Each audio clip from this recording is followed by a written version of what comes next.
நண்பர்களுக்கு வணக்கம். செல்வம். நம்ம வந்து சுபாஷ் பாலேக்கர் கிருஷி மெத்தடில் இயற்கை விவசாயம் செய்கிறோம். இதில் வந்து கணேஷ் மாதுளை எடுத்துருக்கோம் பாருங்கள்.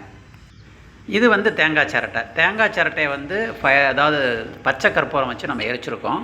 ஃபயர் பண்ணது வந்து சாதாரண கற்பூரம் வைக்கக்கூடாது. இதில் வந்து சாணத்தை வந்து நம்ம பச்சை சாணத்தை தட்டி நம்ம காய வச்சு அந்த எருவாட்டி எடுத்து வச்சுருக்கோம். ரெண்டையும் ஒன்று மேலே ஒன்றை வச்சு தான் நம்ம அதை பச்சை கற்பூரத்தை வச்சு மாட்டு மருந்து கடையில் கிடைக்கும், அதை வாங்கி நம்ம ஃபயர் பண்ணோம்னா எரியும். இதெல்லாம் வந்து நம்ம ஒரு கௌரவம் பார்க்காம செய்யணுங்க.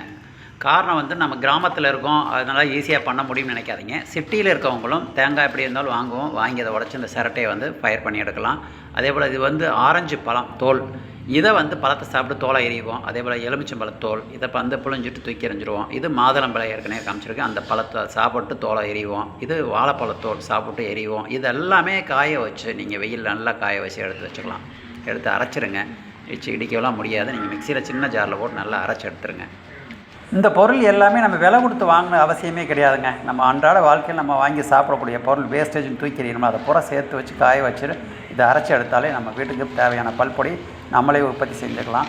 அதை விட்டுட்டு நீங்கள் பேஸ்ட்டு வாங்கி விளக்கணும், கௌரவம் பார்த்து நம்ம பாத்ரூம்குள்ளே தானே விளக்குறோம், அதை வந்து கௌரவமாக நீங்கள் இதெல்லாம் எடுத்து விளக்கணும்னு நீங்கள் ஆசைப்பட்டீங்கன்னா கண்டிப்பாக நம்ம பற்கள் ஈர்க்கல் எல்லாமே வேஸ்ட்டாக போயிடும். இது இயற்கை முறையில் நம்ம உற்பத்தி பண்ணி இந்த மாதிரி நம்ம வந்து டூத் பவுடர் வந்து ரெடி பண்ணிக்கலாம். இது வந்து இந்து உப்பு வாங்கி அதையும் கொஞ்சம் மிக்ஸ் பண்ணிக்கலாம். இந்த எல்லாமே ஒன்றா கலந்து நீங்கள் ரெடி பண்ணி நீங்கள் வச்சுக்கிட்டிங்கன்னா நீங்கள் வந்து டெய்லி காலையில் ஒருக்கா ஈவினிங் ஒருக்கா ப்ரெஸ் பண்ணி பாருங்கள், ரொம்ப அருமையாக இருக்கும். நம்ம குரூப்பில் ஜாயின்